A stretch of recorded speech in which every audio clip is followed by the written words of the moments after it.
बच्चों, इस क्वेश्चन में हमें ये युग्म दिया है, रैखिक समीकरण का युग्म दिया है।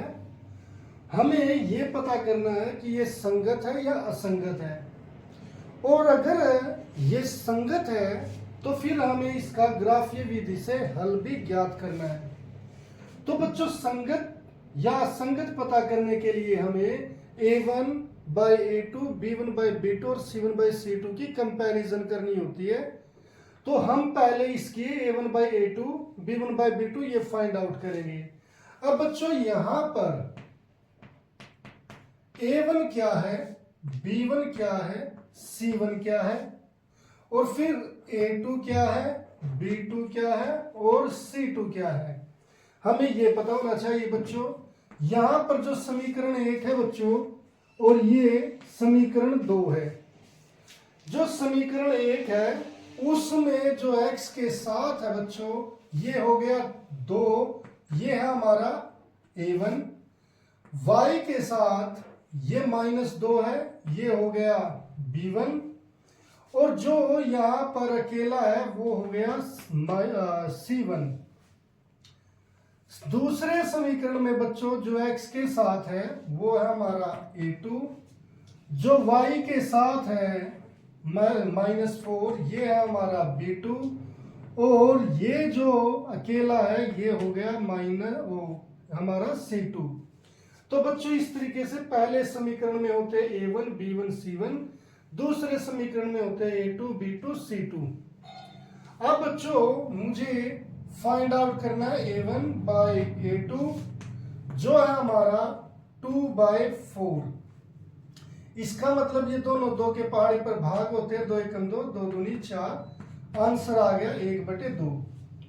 फिर है बच्चों b1/b2, तो b1 हमारा कितना बच्चों, -2, -4, माइनस से माइनस, तो 2 एकम 2, 2 दूनी 4, यानी कि ये भी कितना आ गया 1/2।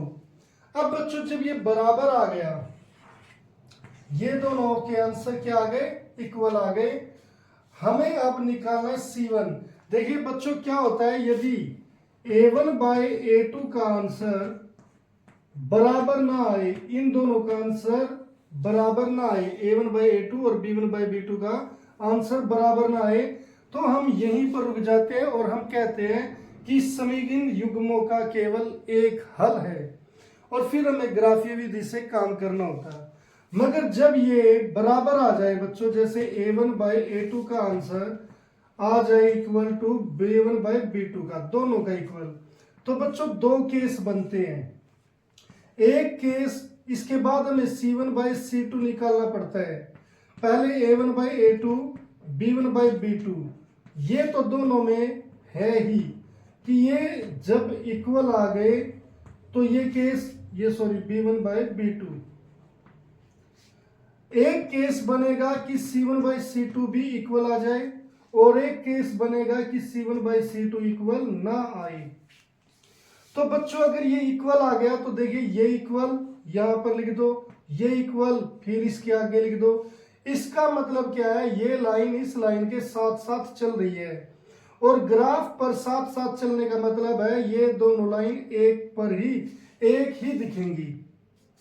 ये इक्वल, ये इक्वल ऐसे लगाए थे मैंने, एक इक्वल फिर उसके आगे इक्वल, तो जिससे मुझे पता चला कि ये दोनों लाइन साथ साथ चल रही है। और साथ साथ चलने का मतलब है बच्चों, ग्राफ पर दोनों के लिए सिर्फ एक लाइन दिखेगी, और ऐसी लाइन क्या कहलाती है, समपाती। और समपाती जब साथ साथ चल रही है तो इसके अनेक हल है, और अनेक हल है तो बच्चों इसे संगत कहते हैं। क्या कहते हैं, संगत। यहां पर देखिए बच्चों, मैंने ये इक्वल लगाया, मगर आगे किस चीज का निशान है कि नहीं, आगे ये साथ में नहीं चलेगी, यानी कि ये कभी भी नहीं मिलेगी, कभी भी नहीं मिलेगी। इसका मतलब क्या है कि ये कभी भी नहीं मिलेगी। तो कभी नहीं मिलेगी तो ये इसे बोलते हैं बच्चों समांतर, समांतर जो कभी भी नहीं मिलती। और जो कभी नहीं मिलती उसका कोई हल भी नहीं होता, और जिसका हल नहीं होता उसे कहते हैं असंगत। तो बच्चों अब हमें C1/C2 का आंसर देखना पड़ेगा कि वो इनमें से किस केस पर है। C1/C2, C1 हमारा यहाँ पर -2 और C2 है हमारा -5। तो बच्चों यहाँ पर ये माइनस कैंसिल हो गया, आंसर क्या है 2/5। यहां पर 1/2, ये 1/2, ये 2/5, इसका मतलब ये आंसर अलग है। तो बच्चों इसलिए ये क्या आ गया, A1/A2 किसके इक्वल आ गया, B1/B2, मगर इक्वल नहीं है C1/C2 के। तो केस कौन सा हो गया, ये। तो ग्राफ में जो लाइनें हैं वो कैसी होंगी, समांतर होंगी। इसका कोई हल नहीं है, और हल नहीं है तो इसलिए हम कहेंगे यह युग्म असंगत है।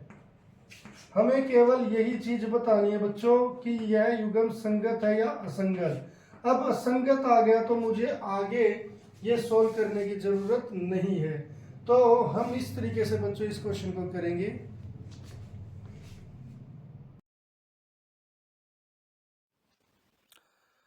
उम्मीद है बच्चों ये लेक्चर आपको पसंद आया होगा, और अगर आपको ये लेक्चर पसंद आया है तो इसे लाइक और शेयर जरूर करें, और चैनल को सब्सक्राइब करना ना भूलें। तो मिलते हैं फिर नेक्स्ट लेक्चर में, तब तक के लिए bye, have a nice day.